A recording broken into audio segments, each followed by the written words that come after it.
Board Director of the Water Replenishment District of Southern California, to introduce our next keynote. Good afternoon. It's great to be with you today. Thank you to the Los Angeles Business Council for putting on this important annual event. I am honored to introduce our next keynote speaker, Secretary Wade Crowfoot. I come to you this afternoon, a month after a drought declaration was announced by Governor Gavin Newsom for most of California. The drought reminds us again of the need for a sustainable water supply. Importantly, this goal is not new. A great many people have been working diligently on the task of securing a sustainable water supply for decades. Today, we reap the rewards of this work.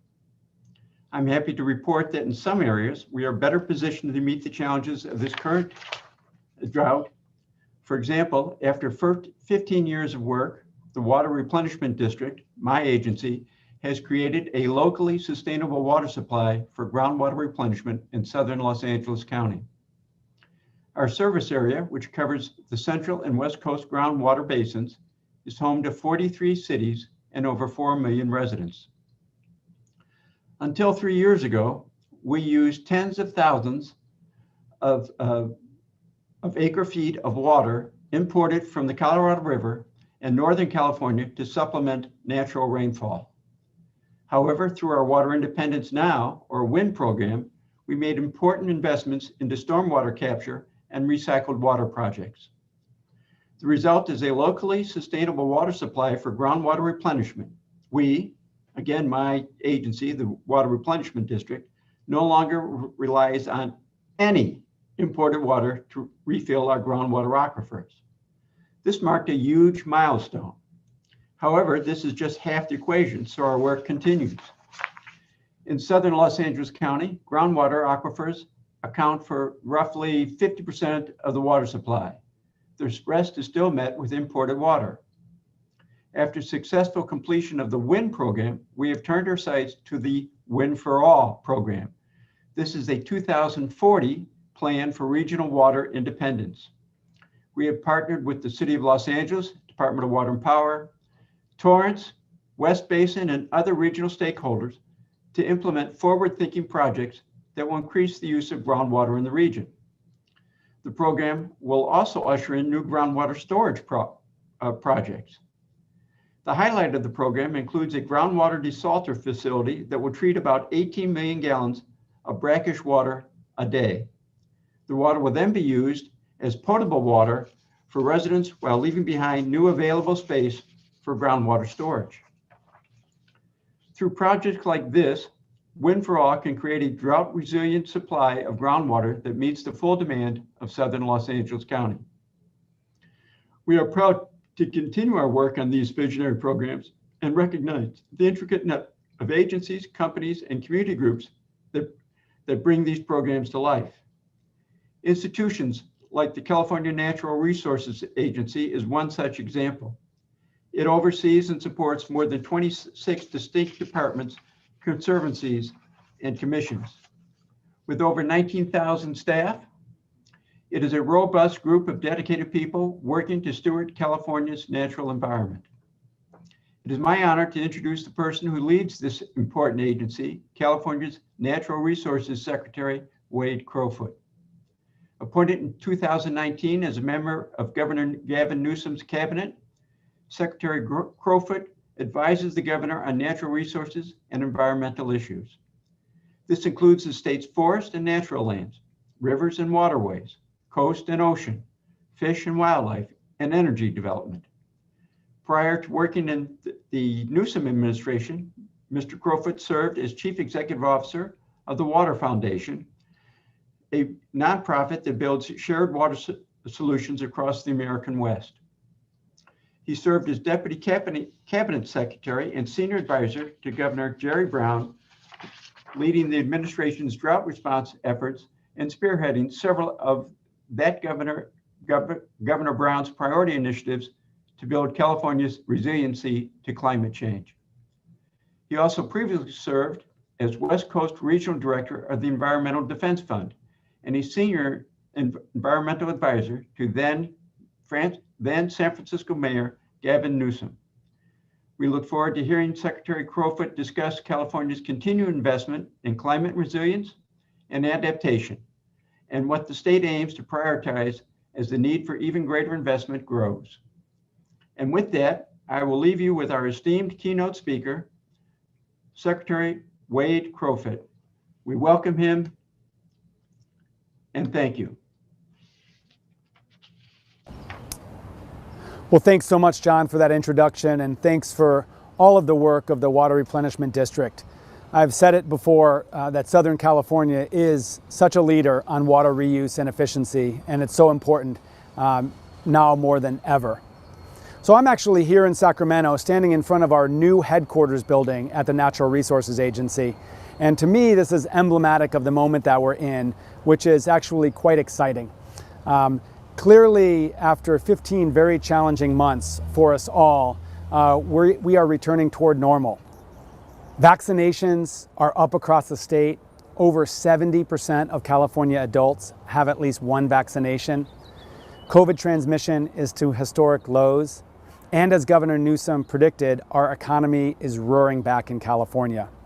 This means an unprecedented amount of one-time funding for us to invest in key priorities across the state, whether that's small business support and economic development, improved and equitable health care, education, and of course, building our climate resilience and being an international leader on climate change. Because of this economic recovery as well as federal stimulus, Governor Newsom and the legislature in real time are discussing where and how to make these investments in a stronger California. We're very excited that part of those proposed investments will focus on building our climate resilience, which means, of course, protecting our communities and our natural places from the impacts of climate change.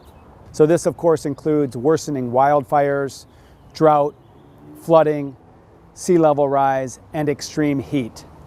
And thanks to this strong economic recovery, we are able to propose historic investments in climate resilience. There's a lot of work that's happening on building our wildfire resilience. Now, clearly the governor and legislature have worked together to provide more resources to CAL FIRE in recent years to strengthen our ability to respond to wildfires. And we will continue to strengthen our response capacity. But the fact is, we are not going to respond our way out of the wildfire crisis in California. Rising temperatures in the summer and the winter mean worsening wildfire conditions. And given a second dry winter just a few months ago, we're looking at really challenging wildfire conditions this summer and fall. Now, the good news is there is being made a historic investment in upfront proactive actions to protect communities from wildfire. That means upwards of $1 billion of unprecedented investment within communities on projects like home hardening and defensible space, around communities with examples such as emergency fuel breaks that slow fire coming into communities, and then across landscapes, whether that's the conifer forests of Northern California or the chaparral environment in greater Los Angeles. The governor, the legislature, both political parties, there's strong consensus around the fact that we need to do much more in proactive wildfire resilience. And I think in greater Los Angeles, you'll see this materialize as more investments in priority projects to keep Angelenos safe. Likewise, there are unprecedented investments in drought resilience. And this is important, of course, because of the drought conditions that the entire American West is facing. We've just come out of our second concurrent dry winter and are experiencing exceedingly dry conditions, particularly in the Sierra Nevada mountains, which provide a lot of water supply into reservoirs and eventually to most of California. Very high spring temperatures meant that the below normal snowpack that did fall, much of it was absorbed into the soil or evaporated into the air. So as the spring wore on, we realized there was even less water supply to use in our reservoirs than we had even anticipated. Now, the good news is that many regions of California, including Southern California, have made important investments in building local reliability for water supplies. And so heading into this year, Southern California had a record amount of regional water supplies. And that will be important. And that will largely mean that your communities in Southern California, while focused on conservation in the second dry year, won't have to take as aggressive measures as other regions in Southern California. This is a situation that's changing week to week. Governor Newsom has declared an emergency proclamation for 41 counties across the state, where actually we need those emergency powers to take specific actions to protect water supplies. So we'll continue to manage through this drought, but at the same time, with the theme of investment, is make important investments across the state to build regional drought resilience. Governor Newsom proposed $5 billion of investment in the May revision toward these ends. And we're excited to be in very constructive discussion with the legislature to finalize those investments. While we address the impacts of climate change and protecting ourselves from those impacts, we continue to lead the world on reducing carbon pollution and demonstrating that we can grow our economy and reduce greenhouse gas emissions. And this includes what we propose of over $1 billion of clean energy investments to diversify our renewable energy through technologies as offshore wind, geothermal, long duration energy storage. And at the same time, continue to double down on investments towards electrifying transportation, including electric vehicle infrastructure. I'm really confident and thankful for all of the leadership, both in Sacramento and in places like Los Angeles through the Business Council, really recognizing that California can continue to be a first mover on the transition to clean energy. And doing so not only will help the planet environmentally, but build our economy. Now, two more priorities that I want to highlight in my time with you. And the first is ensuring equitable access for all Californians to the outdoors. You know, for so many of us, what makes being a Californian special is just this incredible nature that we can access, whether that's Southern California beaches or the San Gabriel or Santa Monica Mountains, or even the beautiful Mojave Desert, a drive away from Los Angeles. Well, the fact remains that not enough Californians actually can access this nature, and certainly not enough young Californians. 6 in 10 Californians live in park-poor communities, and communities of color are more likely to be park-poor, not to have open space, than other communities. So my agency, our agency, spends billions of dollars year over year on stewarding our natural resources and protecting these outdoor places. Increasingly, we're going to ensure that those investments actually build access for those communities and those residents that don't have it. So you'll hear much more about this Outdoors for All effort from Governor Newsom and the first partner, Jennifer Siebel Newsom, in coming weeks. And then lastly, a key priority of the governor's is reaching our so-called 30 by 30 target to conserve 30% of California's land and coastal waters by 2030. Governor Newsom established this target back in October through an executive order, and we were very gratified that President Biden actually in January established a twin 30 by 30 goal for the country. Now we're taking an inclusive definition of conservation, not only expanding places of natural beauty and wilderness, but improving environmental conservation on our working lands, on our farms, our ranches, our commercial forests, and using 30 by 30 as an opportunity to build more of this accessible green space and parks that I just talked about. So you'll hear more about this 30 by 30, and we're working hand in glove with local elected leaders, appointed leaders, but then also business groups to ensure that our improved environmental conservation is a complement to our economic prosperity and opportunity. So on all of these topics, I'm most of all thankful to Mary and the team at the Business Council for your steadfast partnership, your advocacy in Sacramento, making sure that as we do right by the environment, we do right by the economy. And I'm just really energized to continue this work. There has never been a more important time to advance our leadership on climate change. And I know I speak for Governor Newsom when I say we are really confident that what we're going to be able to do in coming months and coming years is going to make California's future stronger. Thanks so much for the opportunity to be with you.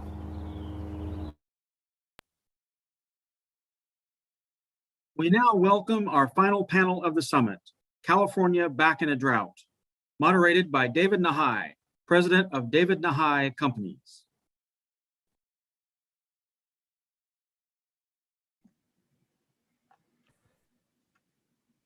Well, good afternoon, everybody, and thank you so much for joining our panel today. Thank you so much for being a part of the LABC Sustainability Summit. I'd like to start first by thanking Mary Leslie, our chairs, Nadine Watt and Brad Cox, and the LABC team, Adam, Rachel, Dina, Harris, for the just incredible work that they do every time putting on the Sustainability Summit, especially when this is done remotely. It's quite challenging, and they manage to pull it off each time. So our thanks and compliments to all of them. We've got a truly splendid panel for you today, and I'll introduce them in just a second. But I'd like to frame our discussion just a little bit before doing that. You just heard from Secretary Crowfoot. He talked about the water challenges that we have in the state, especially in Northern California, but here in the South as well. And just in May, Governor Newsom declared a drought emergency for 41 out of the 48 counties that we have in California, and announced, I believe, a $5 billion 4-year package for water infrastructure and for drought response. All of this, I think, goes to confirm the trouble that we're in with the advent of climate change. These recurrent droughts have become, unfortunately, a normal condition for us. Here in Southern California, I think that we need to think of ourselves as being in a perpetual, permanent a state of water shortage. I don't want to use the word drought because I don't want to trivialize that word. I don't want to normalize it. But water shortage for us is something that we have to face, confront, address, and remedy. And that's because we are so dependent on imported water from the State Water Project, from the LA Aqueduct, from the Colorado River. And that water, day by day, is becoming scarcer and more expensive. And we must marshal our resources in order to secure our water future. And what does that mean? It means wastewater recycling. That is no longer a matter of a psychological barrier for the public. I believe people believe and trust that we can indeed recycle our wastewater, that it's not waste at all, and that we can utilize it for indirect and direct potable use. It means capturing more of our rainfall, stormwater capture. It means more conservation. It means perhaps mandates for new building standards. It means dealing with emerging contaminants and making sure that our water is pure and clean for drinking. And we're going to be covering all of these subjects today. And I'll introduce our panel in just a second. The format that we're going to follow is I will pose a question to each of them, the first question. They will have 3 to 4 minutes to answer that question. Then we will have a second round of questions, and then there will be some questions that I would put to the panel as a group and ask for them to comment on. So to introduce our panelists, I'm going to go in alphabetical order.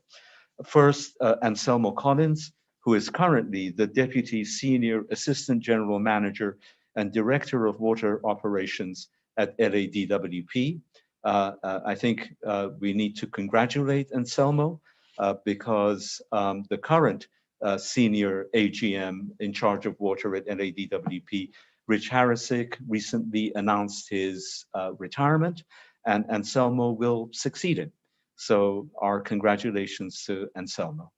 Next, Gregoria Estrada, who is the Southern California Wastewater Practice Lead for HDR, and who will be our voice of the private sector on our panel today. Next, Gloria Gray, who is the chairwoman of the board of MWD. I have to tell you, I have been informed that she is running late and may actually not be able to join us today, but we shall see. If not, we'll have to pinch hit and basically answer her questions for her. Next is Sean Mcguire, who is a board member of the State Water Resources Control Board and the liaison to our Los Angeles Regional Water Quality Control Board, where I'm privileged to serve. And finally, least but by absolutely no means last, but not by no means least, is Tracy Minamide, who's the COO at LA Sanitation and Environment. And Tracy just had a birthday, I think, a couple of days ago. And we say happy birthday to her. And each time I see her, she looks younger. I don't know how she does this, but anyway, it's all good. So with that, let's launch into our questions. And my question is going to be for Sean, my first question for Sean Mcguire. And this is the beginning of our discussions about recycling wastewater. And you know, we accept that the recycled wastewater has to be a significant part of our future. And while we'll be talking about this quite a bit with Anselmo and Tracy as we go through the program today, the State Water Resources Control Board and the Regional Water Board play a significant role because these are the bodies that will be regulating this activity and in effect providing the necessary assurance to the public that recycled water is in fact safe to drink.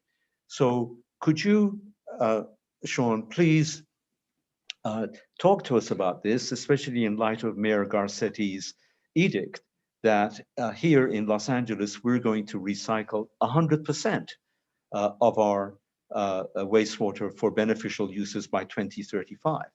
How do you see the role of the State Water Board and the LA Regional Water Board, and how is this water going to be regulated? Great. Well, thanks, David. I really appreciate the opportunity to be here with you today in the LA Business Council. So thank you for that. And you know, certainly we are all facing a challenging year, as we heard from Secretary Crowfoot, with our water supply in much of the state and the Western United States, really generally. And so, you know, in just thinking about this question, at the state and regional water boards, we have interesting roles in that we look to minimize pollutants in our water and at the same time manage and incentivize water supply resiliency. And to me, you know, recycled water really checks all those boxes. And so this is an area where communities really have an opportunity to build greater self-reliance and drought resiliency at the same time. So we're really seeking to normalize that whole one water concept that leans in on local supply sources, so recycled water, stormwater capture, groundwater banking, and service water, as I look at it, should be part of every supply portfolio to the extent you can. And you know, we've already talked a little bit about water conservation, but one thing to note is just that since the last drought, we've, as a state, managed to since that time, and we've been able to hold true to that number. So it's really a testament to what we can accomplish here in California. And I would say that we still have a ways to go there. We can do more, but really just proud of what we've accomplished so far. And so if you look at one of the top priorities in Governor Newsom's water resilience portfolio, which is his plan to adapt to climate change and really ensure we have a resilient and strong water supply. And last year is to complete regulations by 2023 that will, for the first time, allow direct potable reuse that you already mentioned of recycled water, which I mean really is a groundbreaking innovation, frankly, anywhere in the world.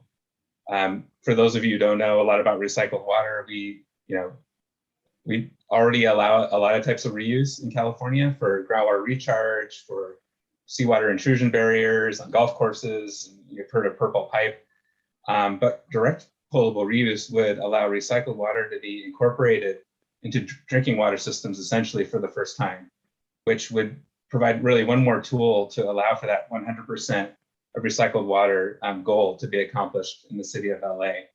So at the state board, we've been doing a lot of research into this, looking at the science, looking at our technological capacity, and really making sure that we can actually treat the water to a level that protects public health and safety first and foremost. Because, I mean, if we can't do that, this is all a non-starter. We're not going to have this conversation.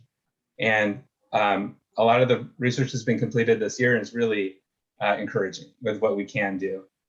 And so if you take a step back and look at our state's goals, it's really we're seeking to recycle about 2.5 million acre feet of water by the year 2030, which is over double what we're doing here today in 2021. And so to say that's an ambitious reach is probably a bit of an understatement, but we're not going to get there without the contributions of the cities, of Mayor Garcetti's initiative, with the City of LA's project, as well as Metropolitan Water District and LA County Sanitation District's partnership, looking at recycled water at their facility near Carson as well.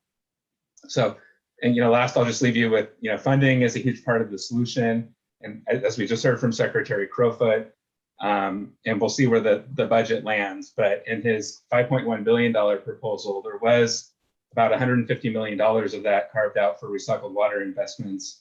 And that's a good step in the right direction. So we'll see where that goes. And hopefully we'll also hear some good news about federal investments in the near future as well. All right, well, thank you very, very much for that answer. Yes, money is a huge part of all of this, of course, but these are investments. It's not just a matter of cost. It's a matter of making an investment to safeguard our future, basically.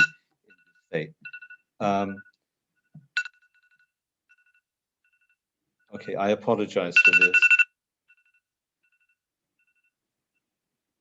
Okay, excuse my rude cell phone there.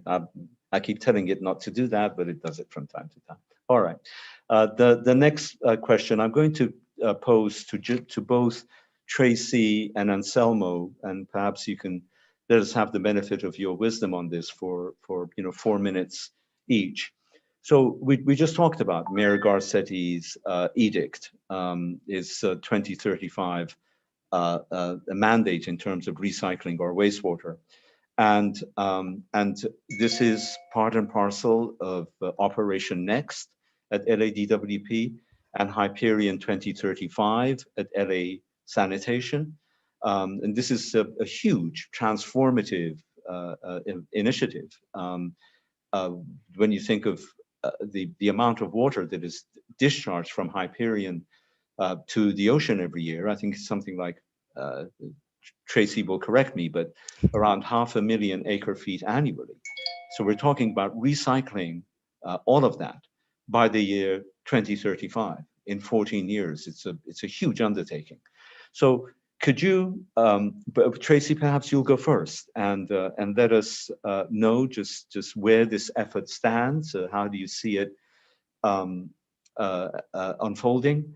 And also tell us a little bit about how LADWP and LA SAN are working together on this.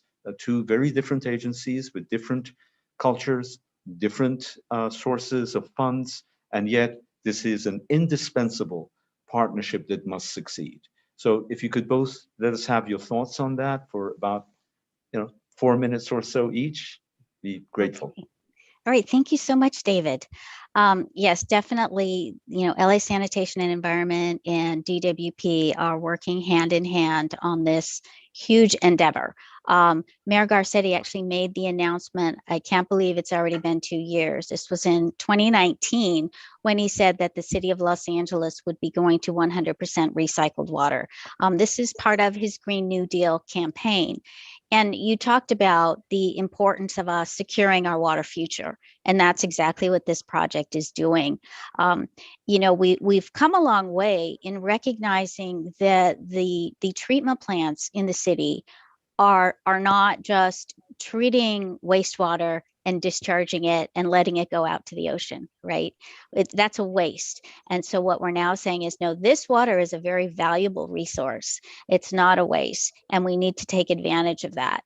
So Hyperion, we treat 270 million gallons a day, of which 220 of that is what we anticipate being able to produce for advanced treated water. Of course, there is a brine discharge that we talk about still needing to continue to discharge in the Santa Monica Bay. But this vast majority of wastewater at a plant that is one of the largest in the country is going to make a huge difference. You talked about the portfolio. Sean also talked about the water portfolio. And the goal here is that we move up from 13% right now is our local water supply, and Selmo can verify that. But our goal is that by 2035, we're up to 70% or greater. So we've got a ways to go. And what's really going to move that dial is with the transformation that we have planned for Hyperion. So a couple of things. Actually, there are three things I kind of wanted to organize in terms of my thoughts on what we're doing at the plant. First of all, we're working on pilot testing. So we've got technology here. It's the membrane bioreactor technology that we're embarking upon a pilot program. It's not a small program. We're talking about a pilot program of 1 million gallons a day, where we're going to be treating the water and working with sanitation, DWP, together with our regulators, Sean Mcguire and all of his staff over at the State Water Resources Control Board and the Regional Water Quality Control Board will be right there with us, as well as an independent advisory panel. And this independent advisory panel is going to be crucial for us to get their input kind of as a third-party review as to what we're doing to make sure that the quality of water that we produce is going to meet the standards and satisfy what we need to ensure public health and safety. So that's one item. That's our pilot testing. Secondly, we're working in conjunction with DWP and LA airports on a proof of concept advanced water purification facility. So this facility, we currently just starting on the groundbreaking of it, advanced water purification for 1.5 million gallons a day. Some of this water we'll be using at Hyperion to offset our own potable water reuse, and some of the water will be used at the LA airports. So we're expecting to have that project online in 2022. That will be a proof of concept. Whole new treatment technology, treatment train that will really give us a good feel for what we need to do on the huge makeover for Hyperion. Again, Hyperion being 220 million gallons a day. So on that effort, Hyperion 2035, we are well along in our planning. We have been working with DWP, just getting kicked off the environmental review. So that is going along in parallel with the initial efforts on our planning. We're working on determining or seeing what the options are for the end use of the water. Again, as Sean was saying, indirect potable reuse, direct potable reuse will help guide us in terms of the type of treatment technology that needs to be put in place. So that's another avenue that we are looking at. And then ultimately what we need to do is to plan out the sequencing of how the construction will happen at Hyperion. As you are well aware, Hyperion is a 24/7 operating plant. So we know we got to keep the plant running at the same time that we are doing this huge makeover of the plant. So sequencing of the work is very critical to make sure that we can keep things running while at the same time building new infrastructure. In the end, once we are complete, we're going to have a state-of-the-art facility. We're going to have raw wastewater coming in on the end and highly purified advanced treated water coming out on the end point there. It's about a $3 billion effort. We calculate to be about 10,000 green jobs over the life of the project. So we'll certainly be soliciting the support from engineering consultants, outreach folks, environmental specialists, the contractors on construction, and as well as our own city jobs. Very exciting project, and we're excited to be this far along with it. Thank you, Tracy. And I think those are points worth emphasizing, is that this effort is not just, not only will it secure our water future, but also in the bargain will produce jobs, will attract capital, will provide an economic stimulus. It'll do all of those things and it's necessary to safeguard ourselves and our kids. So, Anselma, let me turn this over to you, and could you please just pick up on where Tracy said and follow the thread of this conversation from DWP's point of view? Absolutely, David. And first of all, it's nice seeing you again, and thank you to the LA Business Council. So, like Tracy said, the idea is that we will be getting advanced purified water from the Hyperion treatment plant. But what's going to happen then is once that water is produced, LA Water and Power is going to embark on it's approximately $8 billion program. And by the way, I see the two programs as being two sides of the same coin. We're working hand in hand with sanitation on working on these two programs. The idea is that we'll take this water, and I'm going to switch it a little bit. Instead of millions of gallons per day, I'm going to talk about acre feet per year. So the idea is that we'll be able to receive up to 243,000 acre feet of advanced purified water a year. So what are we going to do with it? Well, a couple of things. One, we want to be able to recharge the local groundwater basins. And two, we want to be able to also do direct potable reuse. And I'm going to explain those in a little more detail. But to give you context, we're talking about building a network of trunk lines with pump stations, with wells, spreading facilities, storage, and treatment to be able to receive all this water. We'll be able to recharge the San Fernando, the Central, and the West Coast basins, which, by the way, they have a total capacity around a million acre feet. So that's quite a bit of water. But really what we're trying to do is get that water all the way up to the headwaters of the LA Aqueduct filtration plant, where we'll be able to mix that water with water and treat it at our filtration plant. And that's more a direct portable reuse. So that's really what we're trying to achieve here. To give you a little context, 243,000 acre feet of water is almost half of the amount of water that we consume in the lake currently. So today we consume almost 500,000 acre feet. So you can see that this particular program has the potential to completely change the water supply for Los Angeles. Here locally, what we say is that it's like a third aqueduct. So it is a very, very important project and program, not just for LA, but also for the region. We're looking at a couple of options too, which I think are very interesting. It was mentioned before about Metropolitan Water District's regional recycled water program, which is similar to what we're doing, where we're looking at options of potentially tying into their program as well. And perhaps even sending water to their filtration plant, the Joseph Jensen filtration plant, which is right next door to our own filtration plant. So that really creates a regional solution for the LA area and the Southern California area that we think is invaluable to everybody. I also wanted to mention that we talked about job creation. Tracy mentioned Hyperion 2035. Well, we're estimating that Operation Next has the potential to create around 30,000 direct jobs. That's a pretty huge, significant influx of jobs in the LA area. So not only are we providing a water supply program, but also an opportunity to create jobs. And when I think of the benefits that Operation Next are going to bring, obviously we have earthquake resilience, because as you know, many of our aqueducts cross the San Andreas Fault. So if we can have the water stored locally, that's a benefit to all of us.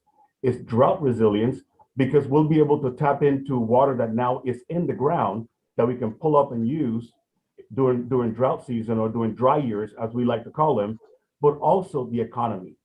This will support the continued growth of the city of LA, not just the residents, but also the businesses. And we believe that that's a huge benefit that this program is going to bring to the entire region. Great. Yes, thank you very much. And also, again, and those jobs are local jobs. Absolutely. These are not jobs that can be exported. You know, with water projects, the work has to be done right here. Thank you very much for that, Anselmo. Gregoria, let me turn to you next. And as we were talking about this panel previously, you talked about chemicals of emerging concern and how the threat that they pose, but even more importantly, the technical solutions that we have available to us in order to deal with contaminants in the water, PFAS, other chemicals of concern, and so on. Can you, for about 4 minutes or so, take us through that and talk about that, and then we're going to pick up on this theme a little later on as well. Absolutely. Thank you, David. And this is an important topic, one that touches on what Sean discussed about assessing the effectiveness of treatment as a critical part of establishing a direct water reuse program. And chemicals of emerging concern are an important consideration as we seek to expand our potable water supplies. And the first thing I'll say is a sort of clarification on what CECs are. The term emerging concern is important to understand. It is often confused to mean that the chemicals are new or just discovered, which is really not the case. Rather, as we improve our ability to detect them at lower and lower levels, we can better assess their impact to human health and to the environment. And this is ultimately what we're trying to do, protect human health and improve the water quality we produce. And initially, our focus was on addressing pathogens, right? Crypto, Giardia, et cetera. And we have established reliable approaches to address those concerns. But CECs are harder. They have increasingly lower detection limits, and new chemicals are being introduced all the time to meet consumer demand. So we need to continue to advance our ability to detect and to treat for these constituents. And treatment is evolving. For PFAS, for example, we have several options for removing them from water. RO is the most effective, but it carries a lot of issues: cost, high energy use, and brine disposal. The RO process concentrates the PFAS in the brine, so now we need to address that waste stream.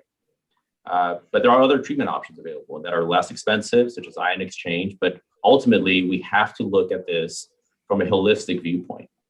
And the advancement of science and technology is allowing us to better identify and treat for these chemicals, which only serves to improve our ability to provide safe drinking water supplies. They're an important concern, but the good news is that we are improving our understanding of these chemicals and structuring our treatment and regulatory framework to address them.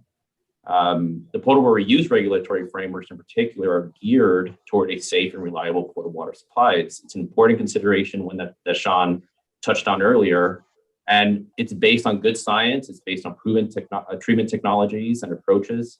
And I'm excited for the establishment of these regulations. And to that end, we're active in providing comments to the regional boards so that these regulations are drafted in a meaningful and common sense way. Correct. Thank you for that. Yeah, this is an initiative, especially with direct potable use. We cannot afford to fail at this. Absolutely. Failure is not an option, and therefore having regulations that are well understood, robust, and that above all the public can trust becomes, I think, indispensable to the entire effort. But thanks for that explanation. Sean, if I may, let me come back to you, and I wanted you to just explain to our audience a little bit about the MS4 permit. We're about to start, I think, in-depth consideration on the Los Angeles Regional Water Board for the next iteration of the MS4 permit. Most people don't really know what the MS4 permit is and what the program is and what it's designed to do. And we can't get into specifics because this is an upcoming discussion that we're going to be having at the Regional Water Board. But I think it would be very helpful if you would give a high level, explanation for the next, 4 minutes or so about the MS4 permit here in the Los Angeles region. Sure. Yeah, something I really do get excited about is the opportunity stormwater management provides. So glad we can chat about that as well. I don't want recycled water to steal all the thunder in terms of our long-term solutions, because I think stormwater is an important piece of the future of Los Angeles and building resiliency. And so, you asked about our permitting process. And so, for those who aren't very familiar with the regional water boards or what we do at the State Water Board, I'll just say that our fundamental mission is to provide reasonable protection of all beneficial uses of water.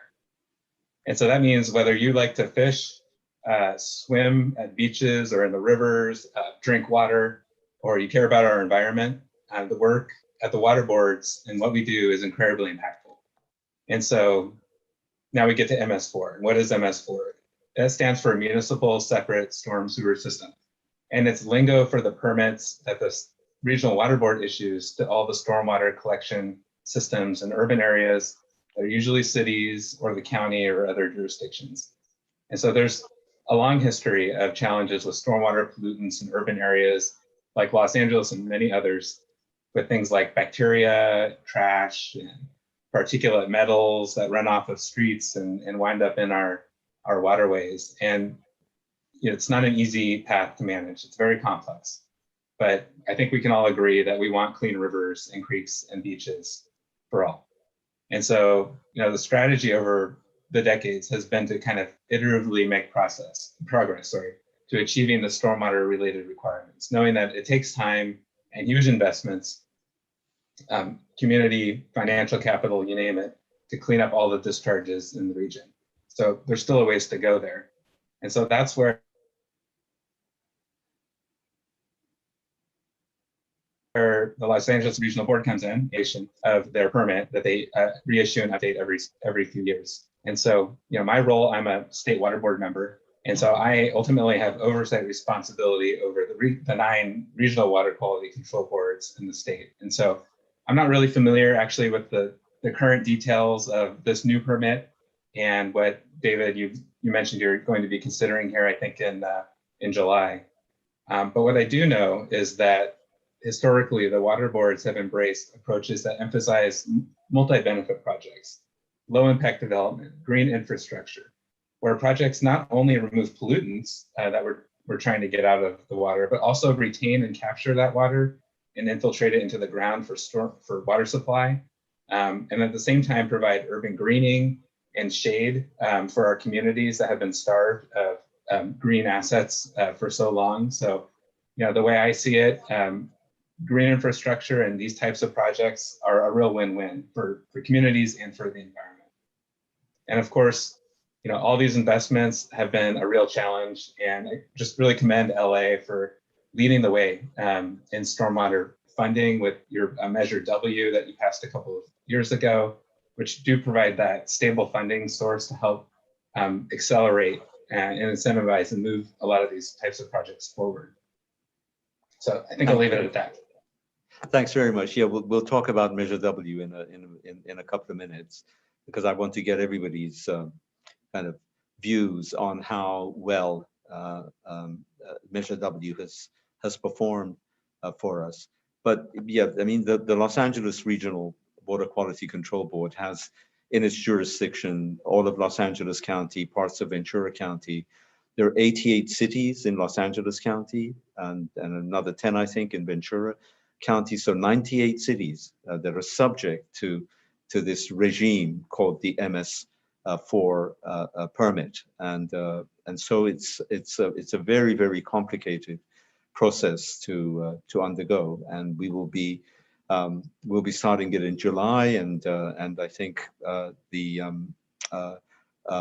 be open to participation and observation. So anybody who's interested in it, stay tuned and become tuned to what's going on. Thank you. Thanks very much, Sean. Let me pose the next question to Anselmo, and really it's we've heard that we have the next drought is here already, and for 41 out of 48 California counties, it's been an emergency has been declared. And I think the question is, if we're going to accept, as we have to, that these droughts are going to happen again and again with climate change, And we've talked about wastewater recycling. We've talked a little bit about stormwater capture. But in terms of the kind of list, the panoply of options, Anselmo, what is it that LADWP, the largest municipal utility in the country, is doing to safeguard its 4 million residents from the scourge of droughts? That's a great question, David. And I would say that in general, it's been years of investment in storage, in local resource development, as well as conservation. And what I'm going to do, I'll touch on 3 of them. Obviously, we've spoken about recycled water at length already with Operation Next, but I want to focus a little bit on local groundwater as far as groundwater remediation, which I think is a very important thing, a little bit of stormwater capture, and also conservation. When we talk about local groundwater remediation, the San Fernando Basin is the largest groundwater basin that we have in LA. The capacity is around 500,000 acre-feet. It's huge. Unfortunately, a lot of it is contaminated, and we've known this. So LADWP for the last several years has been working really hard in cleaning up the groundwater basin. And actually, we have 3 projects that are already in the works, that are in construction, to be able to extract the contaminated groundwater, treat it, clean it, and be able to inject it into our potable system. So the benefit is not just the new water supply that you have, but also the fact that it's good for the environment. So we realized that the future for LA was going to be in groundwater, but for us to recharge the groundwater basin, we wanted to start with remediating it. So that's one action that we've taken. We've been working on this for quite a while, and I think we're pretty successful. One of the projects should be completed later this year. And I think that's going to be the first of many great accomplishments we're going to have when it comes to groundwater remediation. The next area is stormwater capture. And we touched on some stormwater capture a little bit already. I can tell you that we have done master plans on stormwater capture. Currently, we can capture around 75,000 acre-feet. Well, we have a goal. Our goal is that by 2035, we'll be able to capture 150,000 acre-feet. And the way that we're going to do this is by partnering with multiple agencies. For example, the LA County Flood Control District. We're working with them hand in hand in a couple of things. For example, improving our spreading basins so that we can improve the capacity. We're also working with them on certain reservoirs where the storage capacity has been reduced because of seismic issues. We're improving that so that they can restore the full capacity. So these are the kind of projects that we're working on that will put us on the way to accomplishing our goal of 150,000 acre-feet of stormwater capture capacity. And then the last part I want to talk about is about conservation. Conservation in Los Angeles is a way of life. We lead the state when it comes to conservation. I'm very proud of that as well. Angelenos have done a great job when it comes to conserving water. You may have heard this before, but we use less water today in Los Angeles than we did 40 years ago, despite the fact that we have 1 million more people in the city. And that's because of water conservation. We have done a great job in conserving water. Obviously, we can always do more. And our goal is to be able to get all the way up to 140,000 acre-feet of conservation by 2035. Our GPCD has gone down significantly, and that is gallons per capita per person. And we're talking about per day, sorry. We're talking about 110 is our GPCD right now. Our goal, as the mayor has indicated for us, is that by 2035, we'll be down to 100 GPCD. And we believe that we're going to accomplish that. So these are all steps that we're taking. These are all pieces of the puzzle that when put together have made LA a much more resilient area when it comes to drought and dry years. Thank you. Yeah, Mayor Garcetti has also declared that we must source at least 70% of our water locally by the year 2035, and conservation is a huge part of that. So thank you very much for that, Anselmo. Tracy and Gregoria, I'll pose the next question to both of you and give you each a chance to respond. We're seeing public-private partnerships on the energy side, all the time. A power purchase agreement is an example of a public-private partnership, one in which the private sector builds the solar plant, the geothermal plant, the wind farm, and runs the risk of building that, delivering that power at a particular price, and then sells that power to the public sector, or in some instances with the investor-owned utilities. They're really quasi public utilities. So this has become something very accepted on the energy side. When it comes to the water side, however, we find this concept not making the same kind of traction, having the same kind of traction as one would want to see. There's some obvious, I guess, reasons for that. You know, people view water in a different light. They want it to be owned by the government. They want it to be owned by the public. Still, there must be more room in the water sector for us to have public-private partnerships, especially with companies now that are able to offer performance-based contracting, in which they bring the capital, they bring the expertise, and are able to, and don't get paid until success is achieved. We're seeing that, you know, in the restoration kind of arena.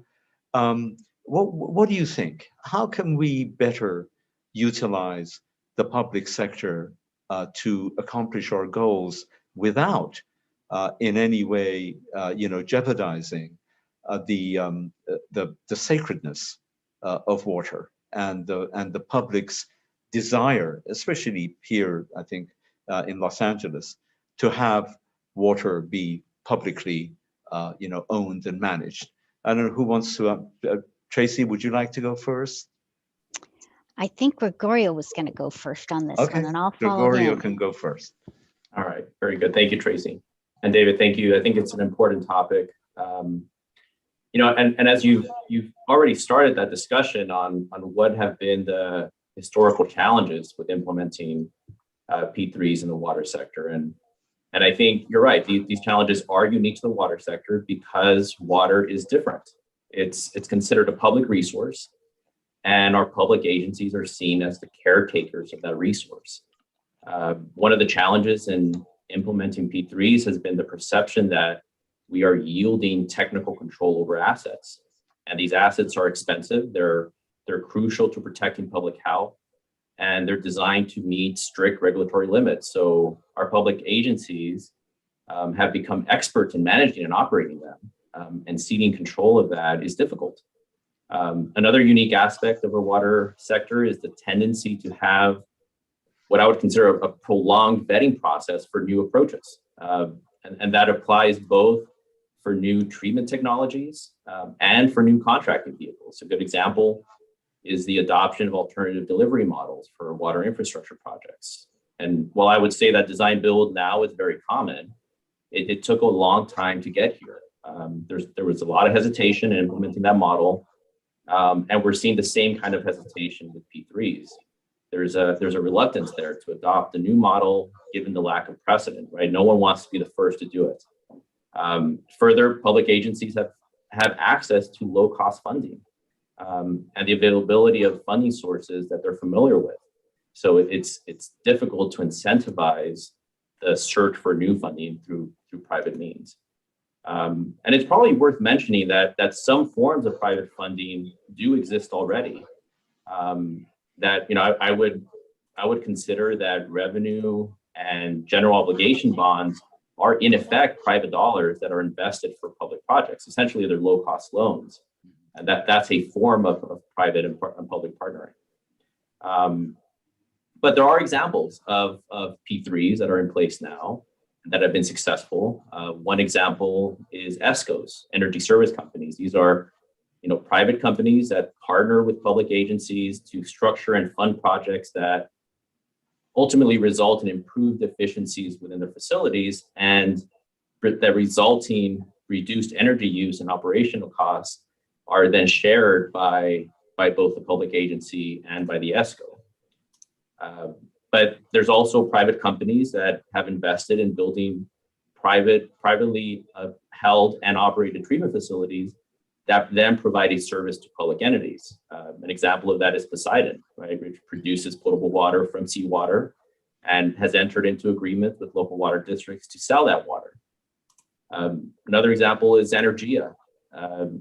They have developed regional solids management facilities that then have agreements with wastewater agencies to receive, treat, and dispose of those solids. And they do this by producing energy from those solids. It's a beneficial use of that resource. And they do it much more efficiently because they can consolidate that solid stream regionally. And I think the heart of the question here is what can we do to enhance that partnership really goes to how do we break down the barriers that exist, right? And the barriers, as I mentioned, is part of it is getting used to this concept of private entity involvement with public funds, and some comfort from public agencies that establishing those assets as still public doesn't mean that you're ceding control of them. You're simply contracting for the operation of those assets. So I think it's a shift in mindset that's needed. Yeah, thank you for that. But I think that, some of it is also the private sector companies need to better understand how the public sector thinks, how it works. When I was GM, companies would come to me and say, we're going to do this, and we will assume all of the risk. If it fails, the risk will be on the private company. But when you're dealing with public money and public trust, the fact that somebody else is willing to take the risk isn't necessarily the answer. You want to make sure that there is no risk. Or if a company comes along and says, well, this is a great idea, and guess what? You'll be able to cut your workforce if you just do this. That is not music to the ears of a general manager. You do not want to fire people. So that there needs to also be a better understanding, I think, on the part of the private sector about just how the public sector functions in any way. But let's turn to Tracy and let's have your words of wisdom on all of this. Okay, well, no, I think you made some excellent comments there, David, from the public sector perspective, right? Because in the wastewater field, we know that we're very highly regulated. We have permits, we have water quality limits and standards that we must meet, right? Or face, first of all, consequences to public health and safety, and secondly, enforcement responses against the public entities. So there is a high level of risk in turning over any of that part of responsibility to a private entity, right? Because the responsibility still remains with the governmental agencies. So I think that's one of the largest challenges is getting us on the governmental side to feel more comfortable with somebody else taking on some of that responsibility. What I see as an opportunity in terms of developing partnerships with between the public and the private entities is what Gregorio had mentioned, and that is becoming more comfortable with different delivery models. So traditionally, as governmental agencies, we all know that we are subject to requirements for low bid. So projects traditionally have been designed and then put out to bid and then built. What we are now looking at are ways through design build approaches that can allow for better collaboration and allow for us to shave the schedule and to, through our collaboration, save money. And it's something now that in the city of LA, we are becoming much more familiar with, more comfortable with, as part of, for example, Terminal Island Water Reclamation Plant. We did our expansion there a few years ago, and we used a design build approach.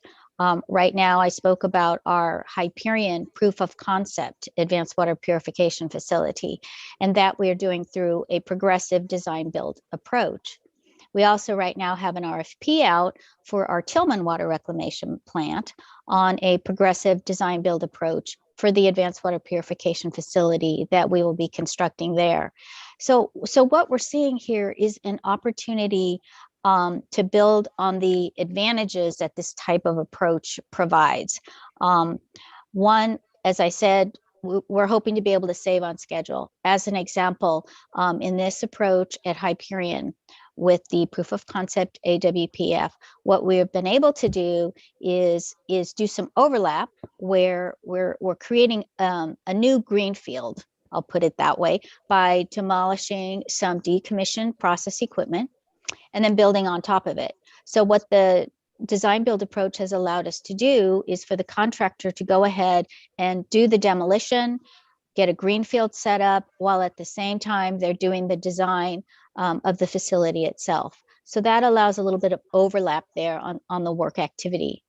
In progressive design build, we also have the opportunity to work very closely with the designer and the contractor together. So it's all three of us, right? The owner, the designer, the builder, working together on a design in an open book fashion.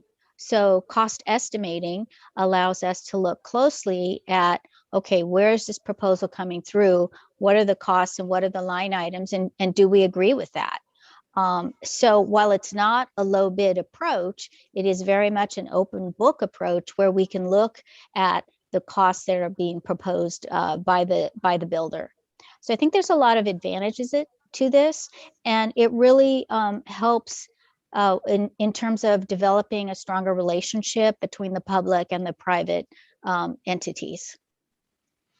Yeah, thank you. Yeah, as I said, I think the private sector needs to understand that the person sitting, across the table is dealing with the public's money, and it's ratepayer money, taxpayer money, and so a lot of care has to be taken as to how it gets spent. So I think by my calculations, I could be wrong, but I think we've probably got about 10 minutes left, and there are three questions that I want to put to you as a group. And I really do want to cover all of them. And I think Chairwoman Gray, can't be with us today. But the question that I was going to pose to her, which I think we have to talk about because it's the news of the week, is that after 15 years of distinguished service, Jeff Keitlinger has stepped away from the helm of the Metropolitan Water District, the largest water wholesaler in the country, and Adel Hajkhalil, formerly of LA Sanitation and second in command there, and most recently the general manager at the Bureau of Street Services, has been appointed to that role. What does this portend for the future of MWD? What kind of changes can we expect to see under this new leadership, or do we anticipate that the same programs as was there previously will continue? I mean, I don't want to put anybody on the spot, but to not talk about this at all, I think would be a dereliction of duty on my part, given the importance of this news. Who wants to let me have a thought or two first? I mean, apart from wholeheartedly complimenting and congratulating Adele on the position he's taking. Let me see. Who do I want to put on the spot here? Gregorio, what do you think? I was afraid you were going to call on me, but that's exactly what I would offer. Congratulations. I mean, I think it's an important position, one that Adele, I think, would do a great job in. So I think it's great news. It's welcome news this week. Okay. And anybody else care to give me a comment on this? Sure, I All will. right. So I would say, first of all, I got to congratulate Adele. I'm very happy for him.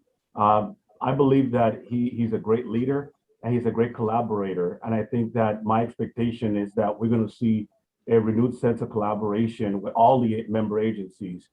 He's got not just experience with water, but wastewater.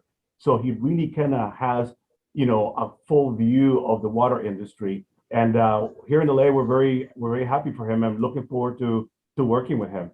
And I think that we'll see a lot of very innovative ideas from him. Tracy, any thoughts from you? Well, Adele spent a lot of his time at LA Sanitation and Environment, and very much a supporter of One Water and all of the components that pull it together. I know we're going to get support on the recycled water front, as well as on the stormwater side. What can we do to increase our supplies, and what can we do about the water quality? So I think there's a lot of important pieces that are going to get pulled together and packaged in a great way. Great. Okay. Thank you all. Sean, if you care to comment, please do. But I know that this isn't really your thing. Well, we're so happy to see that the baton has been handed over from Jeff, who's a longtime leader of Metropolitan, to Adele, and we really, I do wish him all the best and success. And he's a progressive leader from everything that I've heard, and just really excited to see where Metropolitan goes from here. Great. Yeah, he is. He's a consensus builder. He's a collaborator. He did great work on One Water LA, and he very much understands the importance of local water development in agencies and gaining a measure of independence from imported water. I think that means, to a certain extent, re-examining the business model of MWD in some ways, but my impression of him is that he will be looking at all of that. I think it's a very, very good choice. Okay, next question I wanted to ask you is regarding your respective agencies and companies. How are you going about impacting social and environmental justice?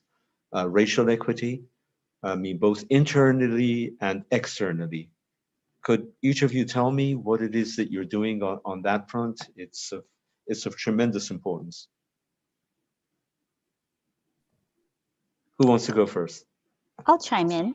Okay. So a lot of what we're doing, I could talk about in terms of the Safe Clean Water program. There's a big part of that in evaluating projects that are selected through the whole selection process that includes what is the benefit provided to the disadvantaged community. So that's certainly an aspect that we keep in mind and do address for every project that we submit on a regional basis, as well as for the projects that we submit or embark upon on the municipal level. Community-based input on each of the projects is very important. So for those projects, we get out there and we have a good understanding of who is going to be benefiting from the projects that we propose and what is it that they're looking for.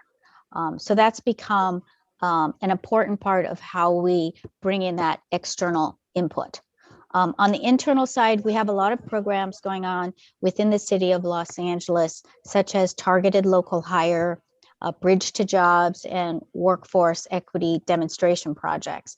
And these are programs that are aimed at recruiting from the underrepresented population. City jobs are great jobs. And so really we want to get out there and make that connection in the underrepresented communities and give them opportunities that in the past they may not have had, or at least not been aware have even existed, right?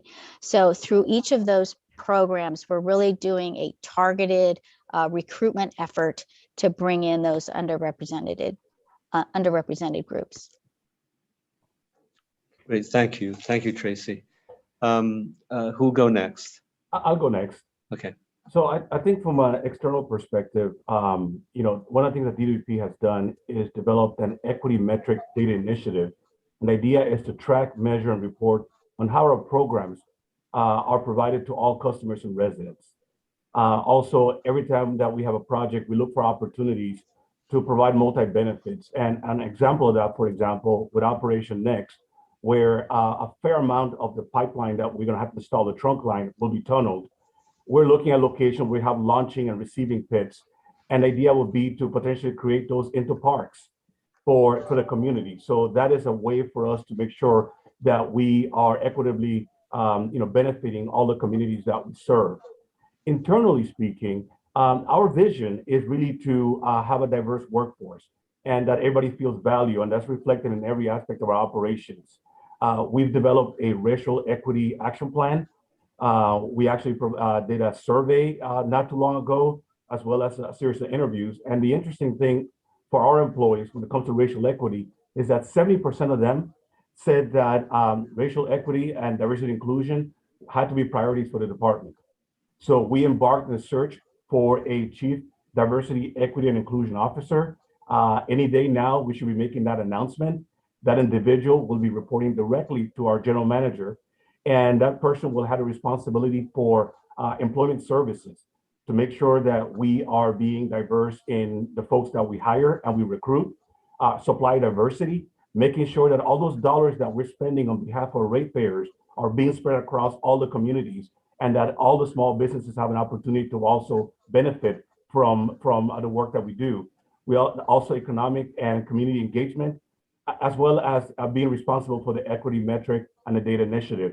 Now, the one thing I would say that I think is interesting is that as a result of these discussions about diversity, equity, and inclusion, we have seen that our employees have actually taken a lot of initiative. At LADWP, recently we had 3 professional groups that were formed, and it was spearheaded by our employees.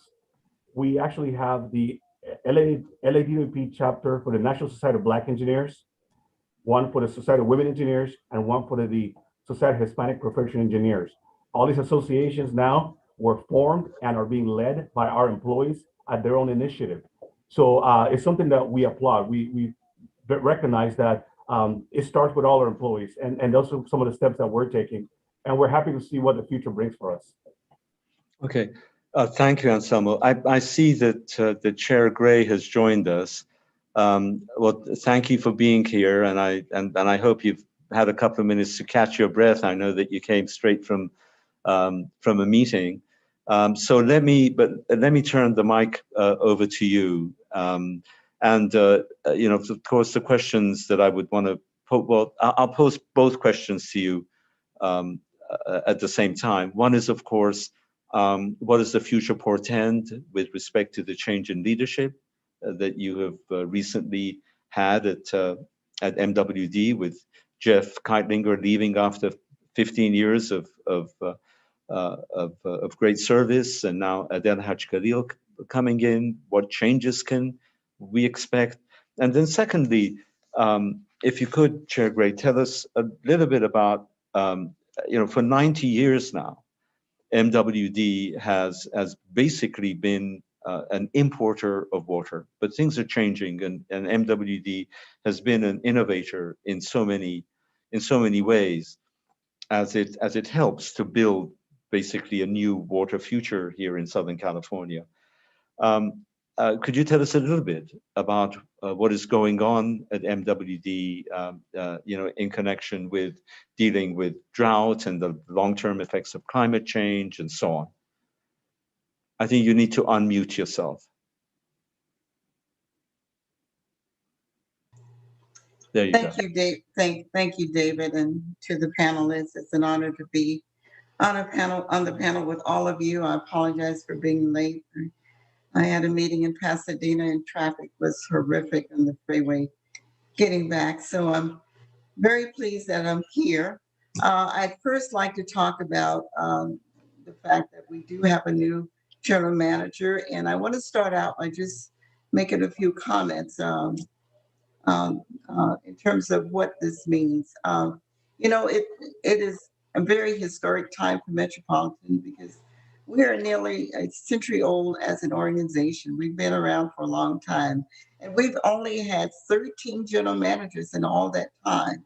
And our current general manager, as David alluded to, Jeff Keitlinger, has held that role for 15 years. He's provided steady, solid, and I believe visionary leadership for the organization. You cannot look at the story of water in the West over the last generation without seeing Jeff's imprint. Whether it's negotiations on the Colorado River with other states, tribes, and the federal government to tackle complex issues, or investments in the State Water Project to ensure we are finding that balance between water supply reliability and stewardship.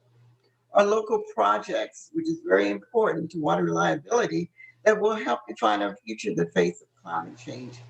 He's been a truly remarkable leader. Just look around at the current drought that's devastating many parts of California. Yet for Southern California, we are well prepared. That doesn't happen by accident. It's through careful planning and major investment. Jeff has helped us all see the importance of modernizing the existing water system and investing in new, innovative, and sustainable projects. And we will certainly miss Jeff. I know that I will.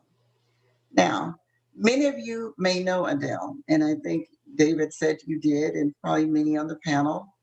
And if so, you know he is a highly respected leader on wastewater and water reuse.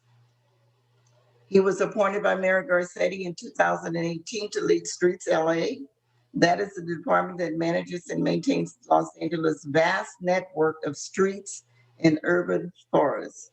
And they are doing great work to address climate adaptation and bring new thinking to managing active transportation corridors. He also served for nearly 10 years as the Assistant Director of Los Angeles Bureau of Sanitation. There, he led the city's wastewater collection system, stormwater and watershed protection program, water quality compliance and planning. Adele has also helped develop the city's 2040 One Water LA plan. This was a groundbreaking approach that took a regional watershed approach to integrate water supply, water reuse, water conservation, stormwater management, wastewater facilities planning. And he has also served for more than a decade as a board member on the National Association of Clean Water Agencies and worked with President Obama on water security and for UNESCO. So he's bringing not just important credentials, but great experience and insight. And we welcome him to Metropolitan. He will bring new ideas and take us forward. And yet our underlying mission to provide our service area with adequate and reliable supplies of high quality water and to meet present and future needs in an environmentally and economically responsible way remains the same. However, this is a transition we have been planning for several months. And as a board, we're looking forward to working with our new general manager to address the important issues we face.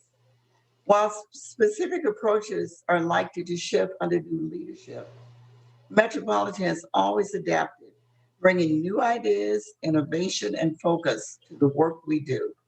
The board, the new general manager, and the staff are fully committed to our collective mission. There are many challenges the water industry continues to face, such as the current drought. Our board and staff, as they always are, will be prepared to address these challenges with the new general manager. And Metropolitan stands ready to work together with all of you to ensure our communities have access to clean, safe, and reliable water. The other question you asked about was has to do with. Well, I think you answered it, Chair. I mean, you're more than welcome to elaborate on it if you want. But the other question that I did want to pose to you, but I also want to pose that same question to Sean and to Gregorio, is on activities within the agency, both internally and externally, to promote racial equity, environmental justice. Perhaps you could take a couple of minutes, tell us about what's going on at Metropolitan on those issues. And thank you for that question, which is very important, because social and environmental justice and racial equity are all important issues. So at Metropolitan, we are approaching these issues in several ways.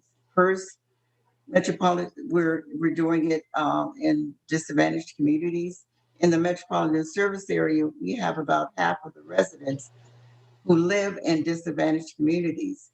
We have instituted pilot programs aimed at helping all communities stretch their supplies with conservation, with a strong focus on cities and neighborhoods that have not always benefited from our conservation program. For example, in addition to providing rebates for water-saving devices like high-efficiency toilets, we're covering most, if not all, of the costs to help install them, thereby reducing barriers that have prevented these communities from participating in conservation in the past. We launched this pilot program in 2019. It was so popular that $2.5 million in available rebate funds were swept up in less than 30 minutes. We're now planning to offer a similar ongoing program that we hope will help continue making progress in reducing the amount of water we use in our home. This is especially important with much of the state in a serious drought. And as you know, using less water often helps lower water bills, thus improving affordability. Another area where we're working to make progress is promoting more diversity in the water sector. One way that we're engaging communities is by working to make the water sector more inclusive, encouraging more people to pursue careers in water. Metropolitan and its member agencies employ thousands of people, and we have a talented workforce. Over the years, we've made significant progress, but some groups remain underrepresented when you look across our organization.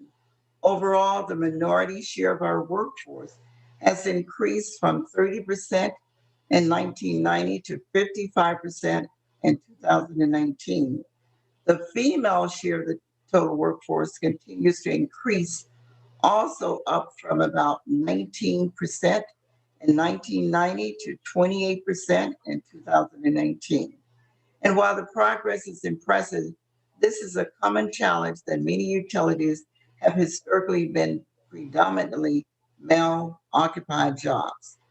In addition to addressing gender underrepresentation, we are committed to expanding job opportunities for both men and women of all ethnic backgrounds.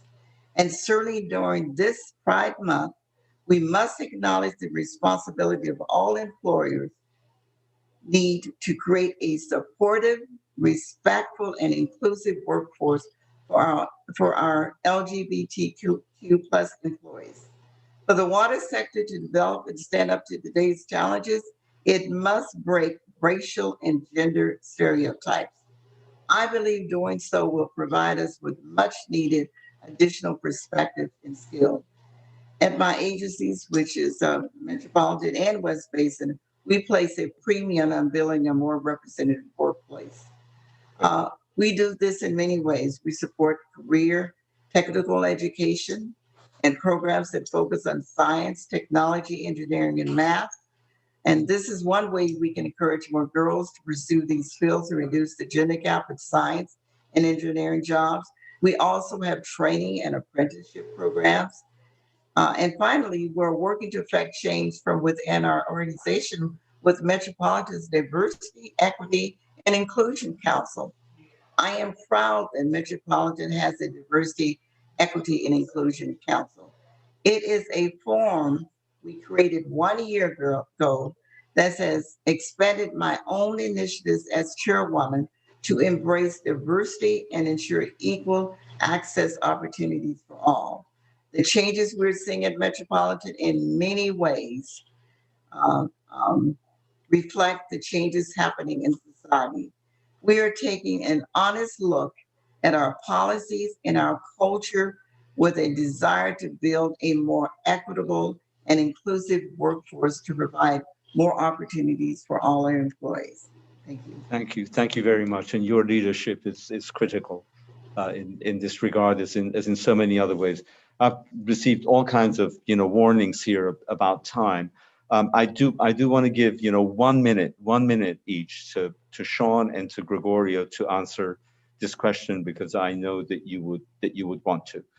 Sean, why don't you go first, if you could, very quickly on what the State Water Resources Board is doing on environmental justice, social and racial equity.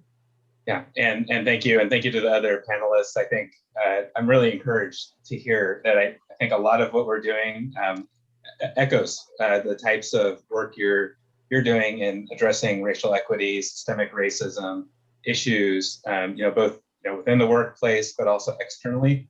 and we're certainly doing the same at the State Water Board. We've formed a racial equity work group this past year and have been doing both internal and external listening sessions. We really have wanted to hear from the community members that are impacted by our permitting and other regulatory actions to make sure that we're addressing underserved communities, that we're not missing people of color who have been marginalized in the past.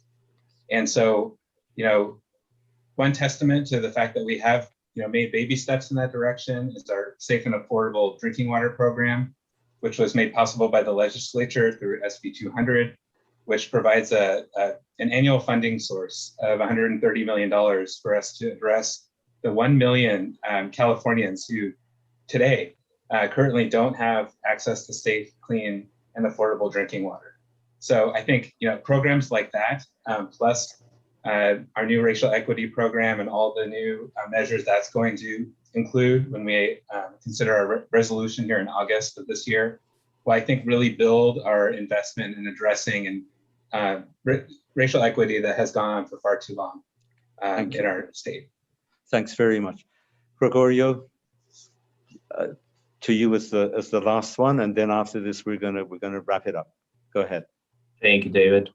And I think HDR has mirrored a lot of the discussion points that the panelists bring up.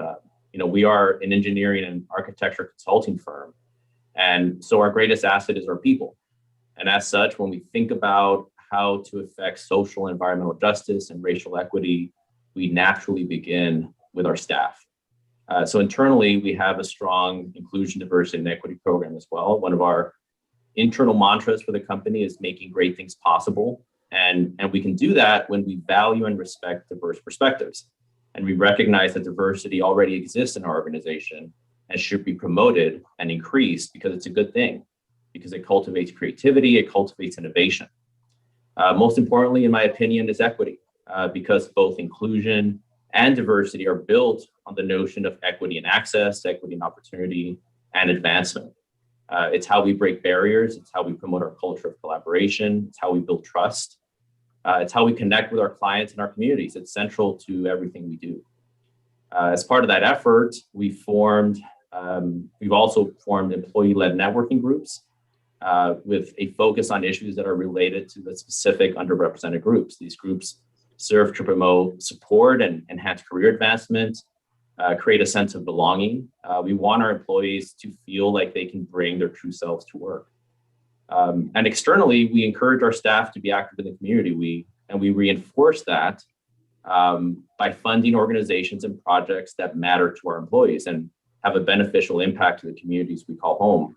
And we do this through our HDR Foundation. HDR is employee owned, and as such, our foundation is driven by our employees, and that's important to us. And we align our areas of internal technical focus around our key competencies. So the focus for the foundation is education, healthy communities, and environmental stewardship.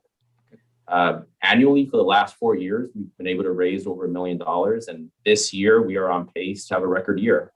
And we encourage our employees to apply for grants to the foundation on behalf of organizations and projects that they believe in. And they participate in and that have a benefit to the communities that we serve. Okay. All right. Well, thank you all very, very much. I have to close the program at this point if I ever want to be allowed to moderate another panel for LABC. So this has just been great. I mean, there is so much more. We didn't even get to Measure W.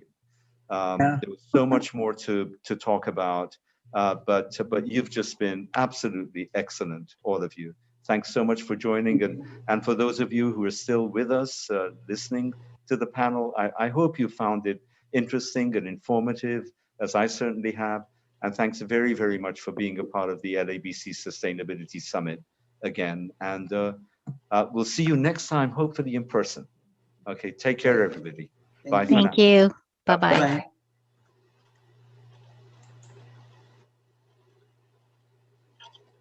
This concludes